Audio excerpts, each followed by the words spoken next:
o superintendente da Transalvador, Fabrício Miller.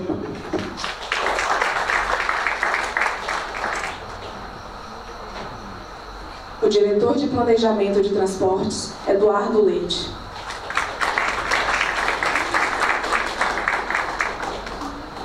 Coordenador técnico do Plamob, Francisco Ulisses. Representante do consórcio TTC Oficina, Francisco Moreno. E o representante do consórcio TTC Oficina, Luiz Fernando de Pierro.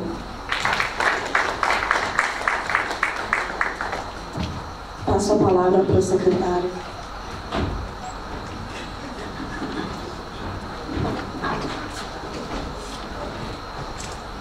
Bom dia a todos. Saudar o Ministério Público, na pessoa do Dr. Marcelo, a quem gentilmente se cedeu esse espaço para que a gente pudesse, assim, fazer a nossa última audiência do Plano de Mobilidade.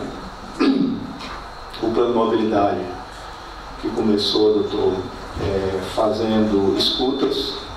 Nós fizemos escutas setoriais em todos os bairros da cidade, através das prefeituras de bairros. Fizemos 2 workshops, onde discutimos também a questão da mobilidade da cidade. Da mesma forma, fizemos também escutas de entidades de classe na Secretaria de Mobilidade, com toda a sociedade civil, e chegamos hoje à 3ª audiência e à última audiência do Plano de Mobilidade.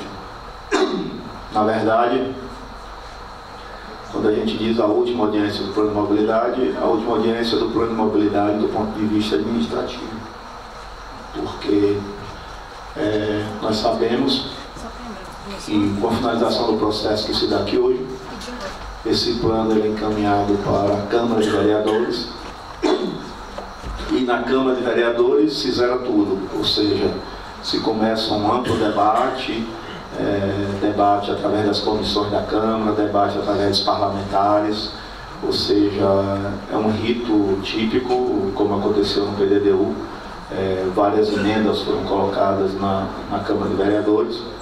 Então, a nossa missão, como gestor da pasta da mobilidade, é concluir esse plano, se encaminhar um projeto de lei para a Câmara de Vereadores. Lá também faremos uma apresentação do plano, como é que nós chegamos aqui. Primeiro foi o diagnóstico, depois as ações, as propostas, e por fim, essa lei, ela entra na pauta e será debatida e votada na Câmara. Então, tudo que a gente definir aqui hoje, não podemos dizer que será definitivo. Ou seja, é uma indicação de estudos aí de mais de um ano, da equipe técnica da CEMOB, que eu aproveito aqui para agradecer, na pessoa do Dr. Eduardo e do Dr. Chico Ulisses, que capitanearam aí toda esse plano e todas as discussões. Também aproveito para agradecer ao MP. Nós começamos o plano de mobilidade nessa casa.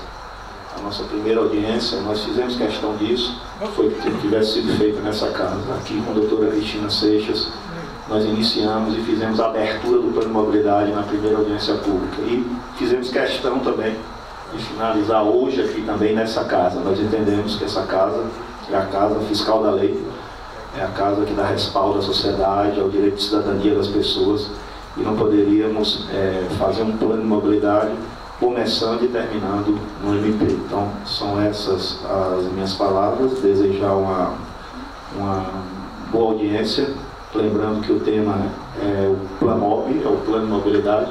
Eu já vi aqui que tem representantes de vários outros setores, que não tem muita conexão do que a gente vai apresentar. Nós vamos fazer hoje aqui uma apresentação do Plamob. Então, essa é a finalidade, o que o regimento diz. A equipe técnica vai apresentar as proposições, vai apresentar, depois de todos esses debates, o que nós pretendemos para um planejamento de 2049. O Plano de Mobilidade tem esse planejamento para 2049. Evidentemente que daqui para 2049 estão previstas várias atualizações do Plano de Mobilidade. E para fazer esse plano, nós tivemos que levar em consideração que existe arcabouço de lei. tanto leis municipais, como leis estaduais, como leis federais. Nós não podemos omitir o PDDU, nós não podemos omitir as leis municipais. Então, o plano tem uma base jurídica sustentada nas leis estaduais, municipais e federais, e a partir daí se idealizou o plano. Então, eu quero desejar uma boa audiência, passar a palavra para o senhor, para que a gente possa, assim, depois da palavra do senhor aqui, rápida, aqui uma breve saudação, a gente possa iniciar a apresentação. Bom, gostaria de cumprimentar todos aqui da mesa, uma pessoa do secretário Fábio Mota, as senhoras e senhores aqui presentes, sejam bem-vindos a essa casa. Serei breve, até porque eu acho que depois farei alguma intervenção pela apresentação, mas o Ministério Público vê essa audiência pública com muitos bons olhos. Eu sempre falo que o que falta nesse país, e eu estou falando do país como o Estado brasileiro, é planejamento, plano. Se é bom ou ruim, ou se ele é ultrapassado ou não, para aí tem as atualizações, tem as revisões. Mas eu sempre digo que a gente está passando por essa crise no país, e essa crise não é só setorizada, a gente vai dos vários municípios, os milhares de municípios brasileiros, nos estados, na desenha do Estado e a Federação, porque nós não temos plano de Estado. Se a gente perguntar assim, qual é o projeto Brasil dos próximos 20 anos, ninguém sabe. A gente fica imaginando o que é que vai ser o Brasil, o Estado, os municípios, de acordo com os mandatos, os mandatários, ou seja, de acordo com a eleição. A gente não sabe o retrato do Brasil daqui a alguns anos, porque a gente não tem um plano de país. E é importante, então, eu louvo o município de Salvador, porque eu vejo iniciativas não só em relação à mobilidade, com várias outras em relação ao seu planejamento, e de forma democrática, uma gestão hoje municipal parte dessa discussão da participação democrática. Aí tem que ouvir as reivindicações da população, e faz parte da correlação de forças sociais e políticas se discutir o melhor para a cidade. Mas pelo menos eu vejo que está no rumo certo em relação a planejar, fazer os planos. A gente vê um plano 2040, eu olhei por alto, não tive tempo, né, de analisar tudo, mas eu vi que tem estudos mesmo, tem um importante diagnóstico, e com a perspectiva de longo prazo, 2049, que de repente pode mudar. Daqui a pouco a gente está com o Uber aéreo aí, que vai ser uma realidade futura, e isso tudo faz com que seja atualizado. Então, com essas palavras, enaltecer a iniciativa por parte do município, nessa audiência, nesse planejamento, e outras também iniciativas que está tendo. Desejar a todos também uma ótima audiência, e depois qualquer questão aí que eu tiver que falar sobre o plano, eu farei a intervenção. Então, parabéns a todos e bom trabalho. Nós vamos ouvir o coordenador dos trabalhos, que é o professor e doutor Chico Luiz. Depois o doutor Eduardo começa a fazer a apresentação. Vamos ouvir o doutor Chico Luiz, depois a gente desfaz a mesa para ouvir a apresentação. Bom, só registrar, esse é um momento, eu acho, histórico aqui. Eu já tenho uns 40 anos de trabalho nessa área. Diria que é uma chave de ouro estar participando desse plano de mobilidade, depois de inúmeros planos que a gente já participou. E realmente é importante, é um trabalho extremamente complexo, né, envolvendo uma equipe multidisciplinar, um tempo curto, mas a gente conseguiu. Eu acho que nós chegamos aqui nessa terceira audiência, que é o fim de um processo, o início de outro, como o secretário falou. Ele vai passar por uma ampla discussão com a sociedade ainda, mas a gente termina esse processo aqui na audiência, que se completa, não temos mais contribuições, com a sensação de um dever cumprido. Então a gente fez o máximo. Acho que o plano é um plano metodologicamente bem trabalhado, ele tem uma abordagem diferente, inovadora. Então nós utilizamos o máximo de tudo que estava disponível em termos de metodologia, de conhecimento, de planos, de estudos existentes. E o resultado, eu acho que é um resultado bom. Eu acho que, como coordenador, eu fico orgulhoso do resultado do trabalho. É claro que ainda, tem lacunas que eles vão ser preenchidas ainda ao longo do tempo que nos resta de discussão.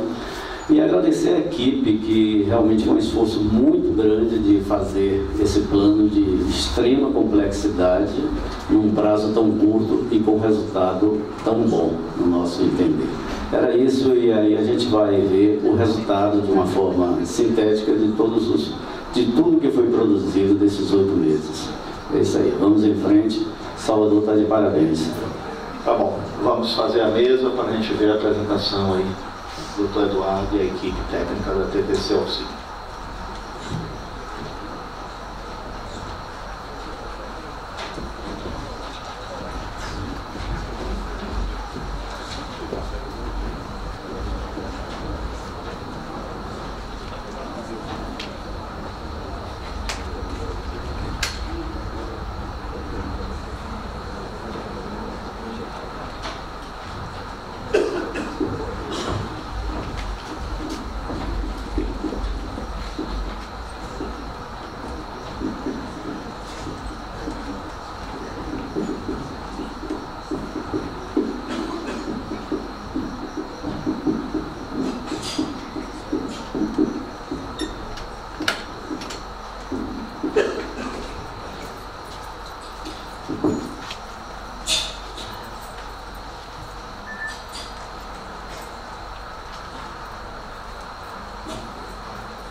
Bom dia a todos. Gostaria de dar início à apresentação. Antes, agradecer a presença dos senhores que estão aqui dedicando seu tempo para participar, para contribuir com a proposta do Plano de Mobilidade, com toda a concepção do projeto, que nós já falamos aqui, o secretário abordou bem, o promotor de justiça também, doutor Marcelo, o coordenador técnico do Plano de Mobilidade, o doutor Chico Ulisses. Então, vamos dar início para a gente poder realmente avançar aí nas apresentações e no conteúdo do plano e depois realmente colher a contribuição aí dos senhores, a participação ativa aí da sociedade. Qual é a estrutura da apresentação e da audiência de hoje? A introdução, as etapas de desenvolvimento, nós vamos ter também uma síntese metodológica, propostas para a mobilidade nas 3 vertentes, né? Transporte coletivo, sistema viário e trânsito e o transporte ativo, voltado para os pedestres e para os ciclistas, além do faseamento dos investimentos, a avaliação socioeconômica e programas e ações. Tudo isso nós vamos estar apresentando aqui hoje para justamente essa discussão. Justificativas. O plano de mobilidade em si, ele atende a 2 justificativas muito importantes que a gente está espelhando aqui. Uma delas é do ponto de vista legal. A Lei 12.587 de 2012, conhecida como Lei da Mobilidade, ela trata que municípios com mais de 20 mil habitantes que sejam obrigados a elaborar o PDDU, eles também devem elaborar o plano de mobilidade, o seu plano de mobilidade. Então, essa é uma exigência do ponto de vista legal. Além disso, a gente tem uma cidade que está passando por um processo de transformação muito grande, então a gente tem a necessidade e tendências da mobilidade de Salvador. O que significa isso? Temos grandes desafios de mobilidade no município, muito em função da ocupação histórica, do relevo, enfim. São pontos críticos realmente que a gente deu um tratamento diferenciado no plano de mobilidade. E além disso, nós estamos passando por um momento de grandes transformações decorrentes de mudanças estruturais, sejam em relação ao sistema viário ou ao transporte. Então, são mudanças estruturais de peso e tudo isso tem que ter uma ação coordenada, tem que ter um entendimento conjunto do que está sendo feito, tem que ser planejado de forma harmônica. Falando rapidamente aqui do processo licitatório, ele foi construído da seguinte forma: durou cerca de 6 meses, do momento em que foi publicado o edital até a contratação, tá certo? Ou do momento em que foram abertas as propostas até a contratação. 10 empresas, e aí entendem empresas individualmente ou em consórcio, apresentaram propostas e venceu aquela empresa que, em conjunto, apresentou a melhor proposta técnica e o menor preço. Na verdade, não foi uma empresa, foi um consórcio, porque o consórcio pertence à oficina. O investimento da prefeitura em sua elaboração foi em torno de 2,5 milhões. E o processo ele foi construído ao longo de 8 meses, desde abril de 2017. Claro, isso pós assinatura do contrato, porque teve todo um processo anterior, não só para a elaboração da licitação, do tempo de referência, como a sistematização de alguns estudos, tudo isso. Houve todo um preparo para chegarmos a esse ponto de abril de 2017 para cá. Aí a gente pode estar se perguntando aqui, mas qual é o objetivo geral do Plano Móvel? Vou até pedir licença para vocês aqui para fazer a leitura. O objetivo geral do Plano Móvel Salvador foi desenvolver propostas de políticas e ações para o sistema viário e o sistema de transporte em suas diversas modalidades, capazes de propiciar a realização do deslocamento de pessoas e bens na cidade de forma sustentável, contribuindo para o seu desenvolvimento econômico e social, colocando cada modo na função mais adequada às suas características. O Plano Móvel foi desenvolvido a partir de uma abordagem focada nas pessoas e em uma política de mobilidade urbana sustentável. Vocês vão estar percebendo também isso ao longo da apresentação.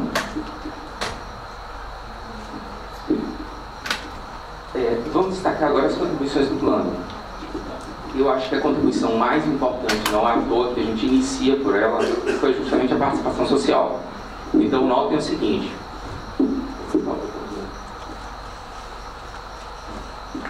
Nós tivemos 26 escutas setoriais que envolveram mais de 80 participantes em cada uma dessas reuniões, especialistas, que definiram os eixos do Plano Móvel. A prefeitura definiu sozinha, não. A gente contou com a contribuição de diversos órgãos, de diversas entidades, com especialistas, com estudiosos do tema, com a população de um modo geral, que contribuíram para desde o início. Isso aqui, gente, não foi final para validar nada, não. Isso aqui foi prévio. A gente, antes de começar a fazer qualquer coisa, no nosso primeiro momento, nossa primeira fase do plano foi justamente isso aqui, ó. Escutar as pessoas. Escutar quem entende, quem queria colaborar, quem queria participar, quem podia contribuir. 2 workshops com especialistas. Um foi de consolidação do pré-diagnóstico e o segundo foi de, justamente, elaboração das diretrizes do plano. Além disso, nós já tivemos 2 audiências públicas, essa é a terceira, uma voltada para o diagnóstico e outra para a formulação de propostas. Somado a isso, a gente também sentiu a necessidade de um instrumento, além das audiências públicas, de participação popular.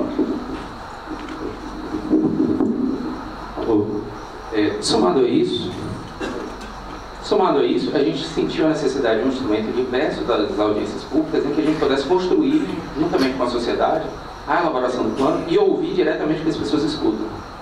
Então a gente trabalhou com oficinas participativas na sede das 10 prefeituras bairro, tá certo? Foram reuniões diretas com a comunidade, foi uma dinâmica muito interessante em que cada um votava os principais problemas, no que entendia que seriam as soluções, podia escrever, anotar, tudo isso foi sistematizado e foi incorporado na elaboração do plano. Então a gente fez uma escuta direta também da sociedade, além das audiências públicas. E realizamos, também sob a coordenação do professor Chico Ulisses, realizamos 6 debates nas universidades. UFSAL, Universidade Católica, Unifax, UFBA, no Concidales e no Congresso de Geotecnologia. E a B também, né?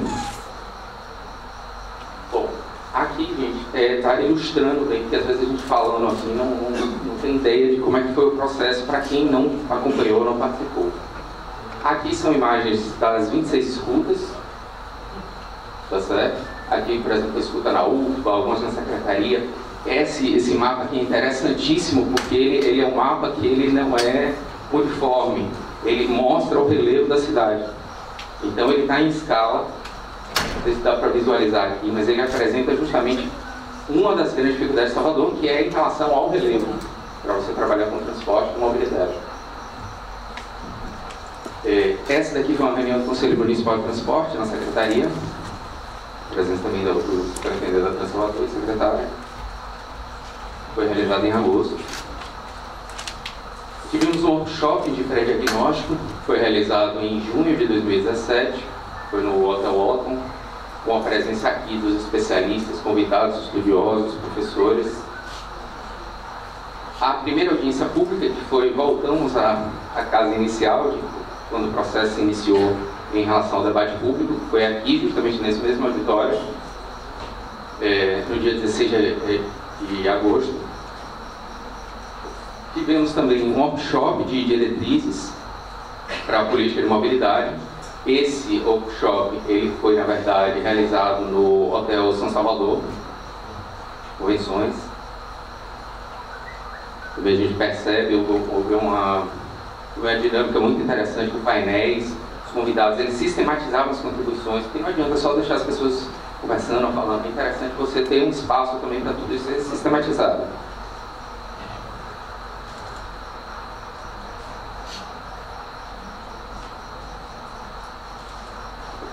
As oficinas participativas, aqui está em relação à dinâmica que eu falei com vocês. Estão conseguindo ver uns cartazes aqui vermelhos e uns verdes. Os verdes a gente indicava soluções, os vermelhos a gente indicava os principais problemas.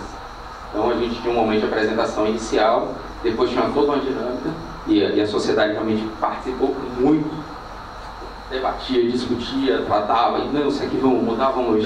Então foi realmente algo que foi uma dinâmica que funcionou, foi efetivo. Nós tivemos a segunda audiência pública na auditória da FIEB, foi realizada em novembro de 2017, e contou com ampla participação social. E nesta audiência, nessa segunda audiência, surgiram dois pedidos de escuta. Um foi realizado por professores da Universidade Federal e outro que foi realizado pelo Instituto dos Arquitetos do Brasil, IAB. E essa foi justamente a nossa segunda escuta. Nós já havíamos escutado o IAB naquelas 26 reuniões setoriais e, dado que eles indicaram que tinham novas contribuições a fazer, novas sugestões, nós novamente tivemos um encontro na secretaria voltado justamente para ouvir esses especialistas, os membros realmente do Instituto dos Arquitetos do Brasil. Bom, aqui foram os eventos. O evento que ocorreu na UFBA, tá certo? Foi o primeiro debate sobre mobilidade, foi realizado recentemente, em 6 de dezembro. E agora vamos passar para outras contribuições do plano de mobilidade. E, na verdade, assim, não vamos reduzir as contribuições do plano de mobilidade a esses pontos indicados. Nós estamos destacando aqueles pontos que realmente mais chamam a atenção e que foram as maiores contribuições do plano. Bom, primeiro a gente conseguiu algo que era muito difícil aqui em Salvador, porque a gente não tinha a sistematização das informações, desses dados. Então o que a gente fez? Consolidamos o acervo de planos, estudos e projetos existentes, e aí mostra a robustez, a consistência do trabalho, já levantado pelo professor Chico Ulisses, que é o seguinte: gente, nós utilizamos estudos desde 1975. Tudo que existia catalogado de estudos na área de transporte, de 75 para cá, nós consideramos na elaboração do plano. Nós sistematizamos, nós agregamos ao processo do plano, verificamos o que se aplicava, o que não se aplicava mais. Mas houve essa filtragem e houve esse acesso a toda essa documentação, a todos esses estudos para dar seguimento. Outro ponto foi o seguinte: a última pesquisa Origem e Destino, ela foi realizada em 2012. Essa pesquisa Origem e Destino, ela precisava ser atualizada, porque nesses 5 anos muita coisa já mudou na cidade. Então a gente precisava pegar essa base de dados e atualizar ela para 2017. Foi outra enorme contribuição. Então a gente consolidou e a gente atualizou a base de dados de mobilidade em Salvador. A gente consolidou os estudos. O foco que eu vim abordando com os senhores e senhoras aqui presentes desde o início da apresentação. Nós temos uma questão do relevo muito importante, da microacessibilidade, que é um ponto que vai ser muito discutido aqui, muito abordado, e no transporte ativo, que também é uma demanda, a gente já está identificando até alguns representantes de alguns grupos que são ligados ao transporte ativo. Então o que nós fizemos?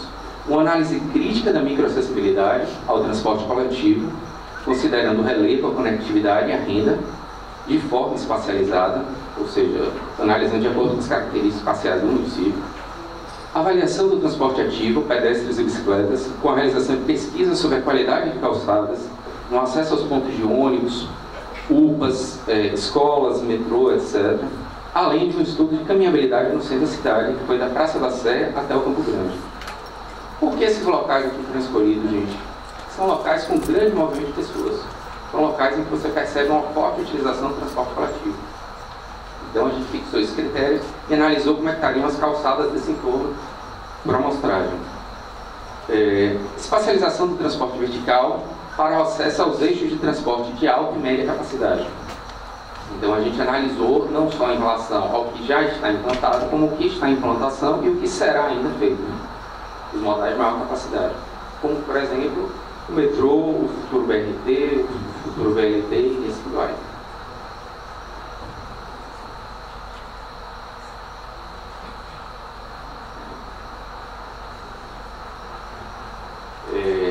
Articulação do uso do solo, transporte e circulação. Como o secretário abriu a audiência falando, a gente teve uma fundamentação legal, uma fundamentação normativa, além de outros planos e leis. E, assim, nossos grandes pilares na elaboração desse plano foi justamente o quê? Salvador 500. Então, Salvador 500, volumes 1 e 2, que foi a base da construção do PDDU. Em seguida, a gente também teve o Plano Diretor de Desenvolvimento Urbano, aprovado em 2016, juntamente com a LOUS, a Lei de Ordenamento de Uso e Ocupação do Solo, também de 2016. E o plano de mobilidade, ele na verdade é um plano setorial que está previsto dentro do PDDU, entre outros planos também que estão sendo elaborados. Proposta da rede única e multimodal integrada de transporte para Salvador. A integração dos diversos modais rodoviários, ferroviários, não motorizados, verticais e hidroviários da cidade, tendo uma visão de rede.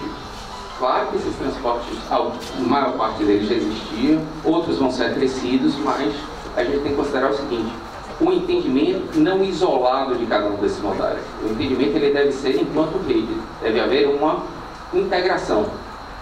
Eles devem trabalhar de forma realmente conjunta. Além disso, fizemos alertas em relação à necessidade de incorporação e controle no uso de novas tecnologias de transporte e soluções de substituição dos deslocamentos de acordo com os padrões e com os modelos que a gente tem atuado. Qual foi a metodologia que nós utilizamos para o Plano de Salvador? Nós fizemos todo um processo de levantamento de dados, de diagnóstico, modelagem e projeção. Após estudar, a gente projetou esses resultados para os anos horizontes, que eu vou chegar lá. Com base nisso, nós fizemos uma proposta de infraestrutura faseada em 3 anos horizontes chaves, que foram 2025, 32 e 49. Com base nisso, nós estabelecemos programas e ações para a mobilidade e tudo isso, obviamente, tem valores envolvidos e a gente tinha que levantar esses valores também na avaliação econômica e financeira. Como é que a gente sistematiza esse processo de construção do plano?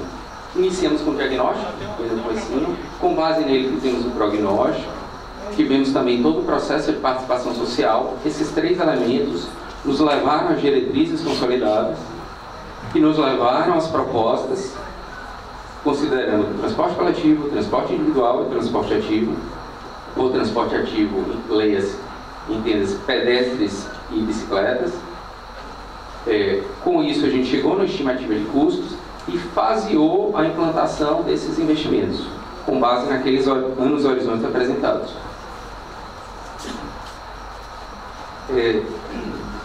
Dentro desse processo, a gente trabalhou inicialmente com as diretrizes gerais, até chegar às diretrizes específicas. Então, o plano de mobilidade, ele tem como diretrizes, vou ler aqui rapidamente: a implantação de um sistema de transporte integrado, capaz de conformar uma rede única de conectividade, aliado à reestruturação do sistema viário. A articulação a um sistema qualificado para pedestres e ciclistas, de forma a aumentar a sua eficiência e homogeneização. Redução das desigualdades socioespaciais existentes na cidade. Aumento da atratividade do transporte coletivo em relação ao individual motorizado. Assegurar que as intervenções no sistema de mobilidade urbana contribuam para a melhoria na qualidade de vida de Salvador. Esse é um ponto também chave.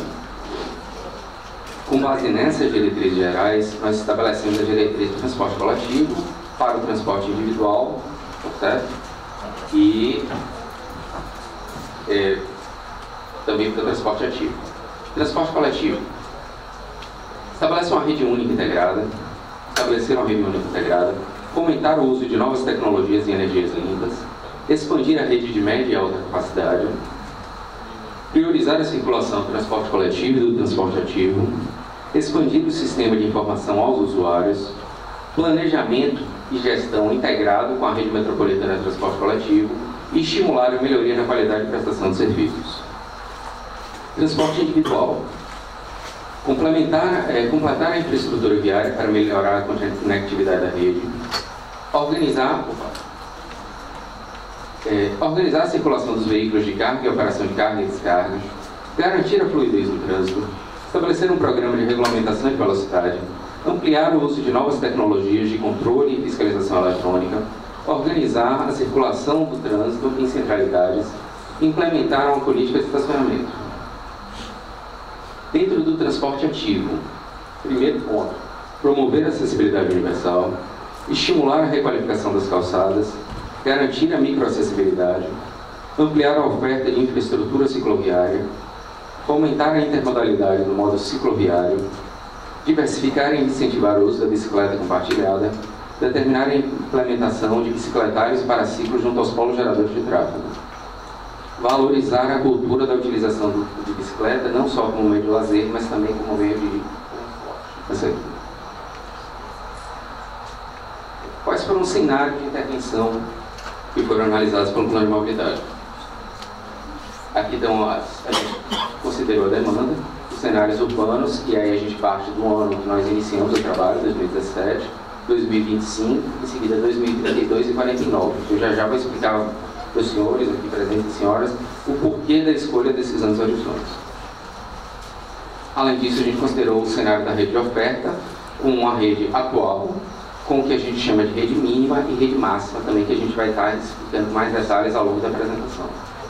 Com base nisso, aqui a gente considerou também as viagens na hora pico manhã e a mobilidade futura das pessoas, para analisar os seguintes cenários. O cenário atual, que é o que existe hoje, e um futuro chamado nada a fazer. O que vai acontecer nesses anos aqui marcados? 2017, 2025, 2032, 49. Na verdade, 17 eu não considero que já passou. 25, 32 e 49. O que vai acontecer se a gente não fizer nada? Se apenas houver um aumento populacional, houver a passagem do tempo e a gente mantiver exatamente a estrutura que tem hoje. Esse é o cenário que a gente chama nada a fazer. Um cenário de prognóstico. Como é que a gente vai estar no futuro se esses projetos que já estão consolidados, estão em execução, ou que acabaram de ser executados, ou que serão executados, como, por exemplo, o metrô já está sendo executado, o BRT já está prestes a ser executado, o VLT na mesma linha, talvez a ponte já Salvador-Itaparica. Então, como é que vai estar a cidade só com esses projetos que já estão assegurados ou sendo implementados ou com uma possibilidade muito concreta com a garantia de sua efetivação. Além disso, a gente, com todo o trabalho de contribuição do plano, vimos que não era suficiente o que havia sido encontrado aqui no prognóstico com esses projetos mínimos consolidados e calculamos outros ajustes, outras adequações, outros projetos para complementar estes que já estão consolidados hoje. É o que a gente está chamando de investimento máximo. Com base nisso, a gente vai na geração e análise dos resultados. Quais são as nossas propostas e metas de ano de faseamento? O ano de 2017 é o ano que a gente parte da situação atual, que é o ponto de partida. A gente, para planejar, a primeira coisa que a gente tem que saber é como nós estamos hoje. Então, o ponto de partida é analisar a situação em 2017, para você fazer projeções futuras. Aí depois vocês podem perguntar, mas poxa, por que 2025? 2025 é o ano de revisão dos instrumentos urbanísticos. Está previsto tanto para ocorrer a revisão do PDDU de 2016, quanto em relação à revisão da LOUS, Lei de Ordenamento de Uso e Ocupação do Solo. E esse 2032, de onde veio? 2032 é o ano de projeção projeção, de acordo com o Plano Salvador 500, que foi considerado como um norte para a elaboração do PDDU, é o ano que está estimado, pode correr um pouquinho antes, um pouquinho depois, mas é um ano de referência que a gente está considerando para o pico populacional. Vai ser o ápice do crescimento populacional de Salvador. Claro que existem algumas variáveis que podem ocorrer daqui para lá, mas a gente tinha que adotar um ano de referência. E de acordo com os estudos nós temos, os levantamentos foram realizados, as pesquisas apontaram para o ano de 2032. Por fim, o ano de 2049. É um ano que por si só já traz uma certa simbologia para a cidade, que é o ano que Salvador completará 500 anos. E foi por isso também que a gente considerou um cenário mais a longo prazo, o 2049, como sendo o mesmo ano de referência, porque a ideia é que as ações e os planos da prefeitura estejam trabalhando de forma integrada. Então, como foi o ano de referência, o horizonte a longo prazo considerado pelo PDDU, nós no Planmóvel também adotamos como referência o ano de 2049, que foi o mesmo de Salvador 500. Bom,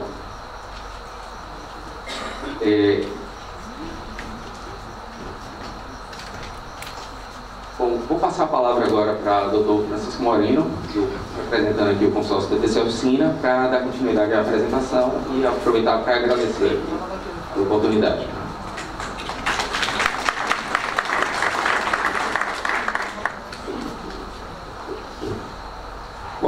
Bom dia a todos.